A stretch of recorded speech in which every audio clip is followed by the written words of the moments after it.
Hi, this is Lorraine Watry, and this is part one of a watercolor demo of a garden scene. So I start the painting up in the upper edge with just a little bit of sky that's showing in that area, and that little bit of sky will help add depth to the scene. So I'm using a little bit of cobalt blue and manganese, and it's just a real quick little section.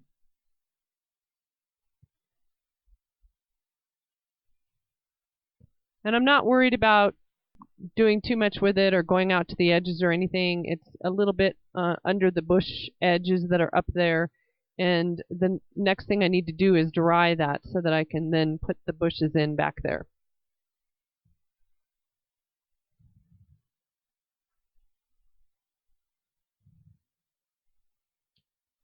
And I'm doing this demo during a class, so you may see a few other hands or me showing images to the students in the class.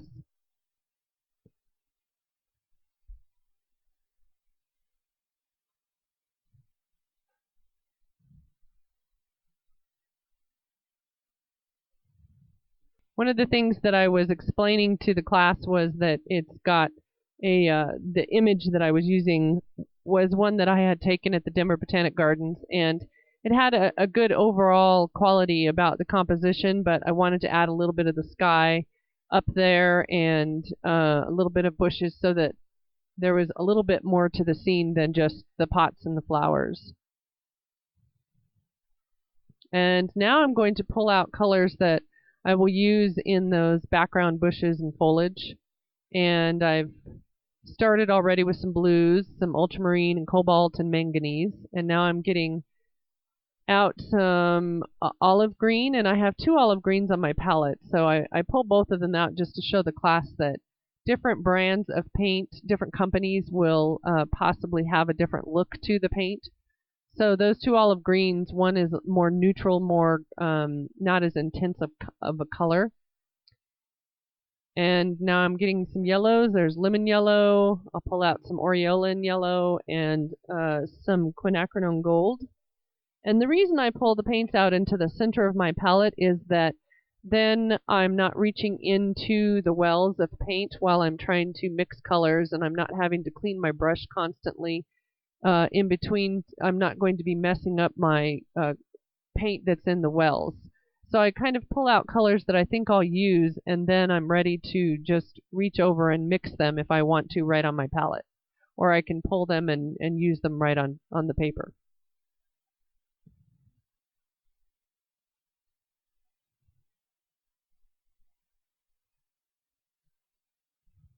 Okay, so I'm doing this section. I'm not worried about it. It's not a very big section, so I'm just going to start reaching for some color, and I'm not adding some water to the paper before I start painting, so it would just be dry.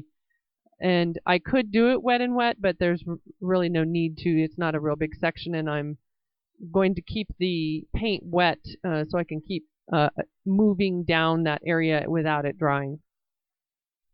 And I'm changing my colors. I'm not trying to keep it all one color. I want to have some interest back there, so I change from greens to blues to possibly yellows.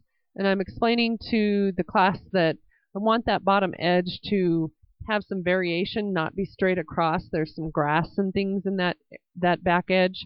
So I'm sort of negatively painting around the white of the paper right now, and eventually there will be grass that is next to those bushes up there. And if you can't see, I have masked some of the edges of the grass where it overlaps other parts of grass or other parts of the image. And then I also masked off the pots that are running down through the scene and a few of the flowers. And the masking will allow me to paint around those things, and then I can come back and remove the masking later and put in some color in those areas, or I can soften edges or leave them white. So I've moved over to the other section of the bushes in the background, and I'm just putting in some various colors, greens and blues and some yellows.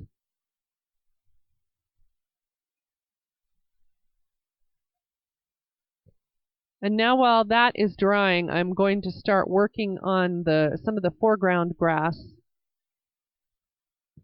And I'm mixing a color of manganese and the olive green that will be sort of a cool blue-green grass.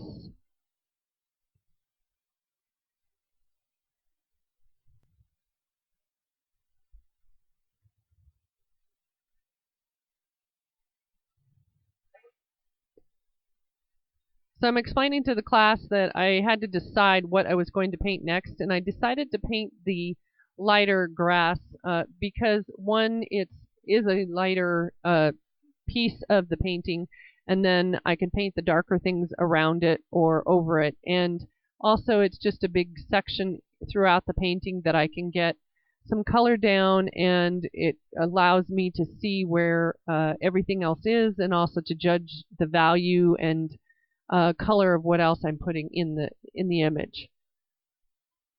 So I mixed kind of a cool blue-green color, and then I also took manganese and I mixed it with the cad red, and that kind of grayed the manganese a little bit, and it gave me sort of a couple mixes that I could use throughout the, I think it's fescue grass that's running down through that scene.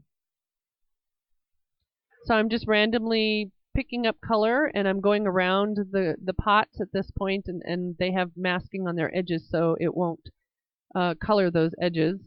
And I'm making shapes that are random and following the drawing that I have on my paper, but I'm changing color and allowing things to kind of mix and blend as I move.